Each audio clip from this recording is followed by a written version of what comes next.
최치원 기념관 나와서 이렇게 돌아보는 길이 산책하기 좋게 되어 있는 데가 많아요. 이렇게 최치원 선생은 뭐 진짜 이번에 처음 양주와 연관 있는 것도 알았고, 이렇게 양주에 대해서 공부를 하다가 뒤늦게 이제 최치원이라는 인물에 대해서 알게 됐는데 재밌더라고요.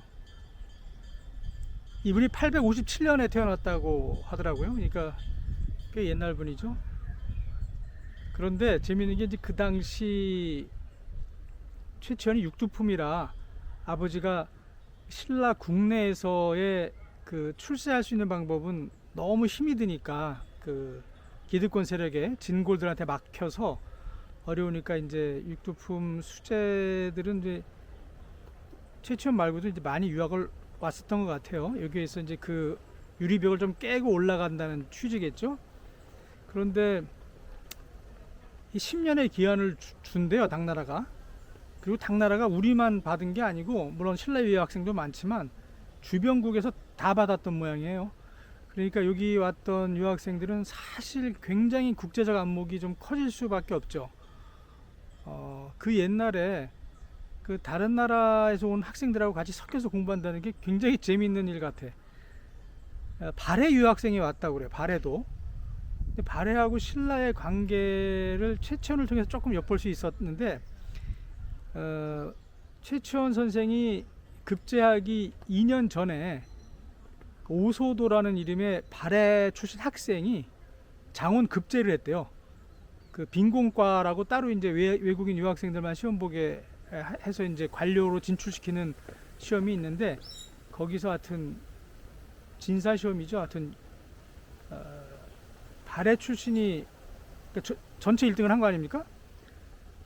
그런데 그때 신라에서 온 유학생도 뭐 3년 만에 급제는 했는데 서열이 굉장히 밑으로 이제 합격을 한 거지.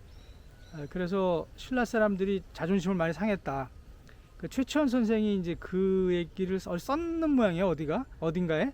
그래가지고 막 이를 갈고 지금의 한일 관계 비슷하지 않았나 싶어요. 뭐 발해는 고구려 후신이고, 그러다 보니까 뭐 그런 라이벌 경쟁 의식이 있었겠죠.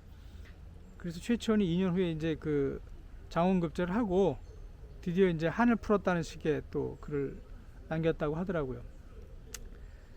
그 당시 여기 당나라가 얼마나 그 개방적이었냐를 생각해 보면, 그 많은 나라의 유학생들을 받아서 아마 그 국비 유학 비슷하게, 그러니까 당나라 정부가 지원을 하는 거죠. 먹고 자고 이렇게. 물론 시설이 뭐 그렇게 좋지는 않았겠지만 하여튼 그 10년의 기간을 주고 당나라에 와서 공부를 하게 한다는 것은 그만큼 당나라가 국제사회에서 지도국으로서의 위상과 위치나 면모를 갖고 있었다고 이제 봐야 되겠죠.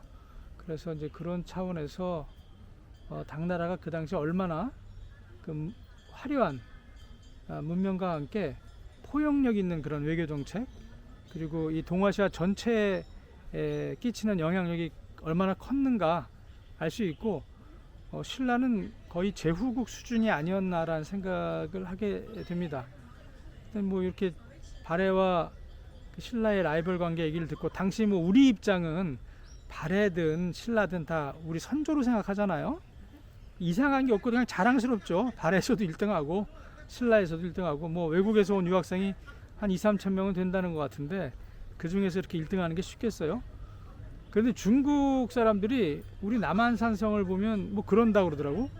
청나라든 명나라든 다 자기네 선조인데 왜 조선 사람들은 뭐 명은 중국이라고 생각하고 청은 중국이 아니라고 생각을 하지? 뭐 그런다고 하더라고요. 그렇게 다 모든 게 어떤 관점에서 조명하고 인식하느냐에 따라서 굉장히 다른 것 같습니다. 그 유학자로서 최치원이 그 도교와 불교에 갖고 있는 마음, 그리고 그쪽으로도 공부를 해서 그것이 일단 세상의 종교 회통을 시키는 게 아니고 최치원 이 사람 내면의 종교 회통이 됐다는 거죠. 결국은 자기 내면의 종교 회통이 된다는 것이 세상을 종교회통시킨 거하고 다르지 않다. 그런 생각을 해보게 되고, 여기 와서 그 최치원 선생의 그 아주 그 다사다난하고 바빴던 그 젊은 시절에 대한 그 회상을 해보고, 다시 이제 한국에 돌아가서도 그분의 흔적이 남아 있을 뭐 경주 그리고 해인사 이런 데 한번 답사를 해보면서 1200년 전 최치원 선생이 꿈꿨던 그 세상이랄까, 그리고 그분이 가졌던 우주관 이런 것에 대한 고민을 저도 한번 다시 해보고 싶다, 뭐 이런 생각을 하게 됐습니다. 아주 뜻깊은 답사였습니다.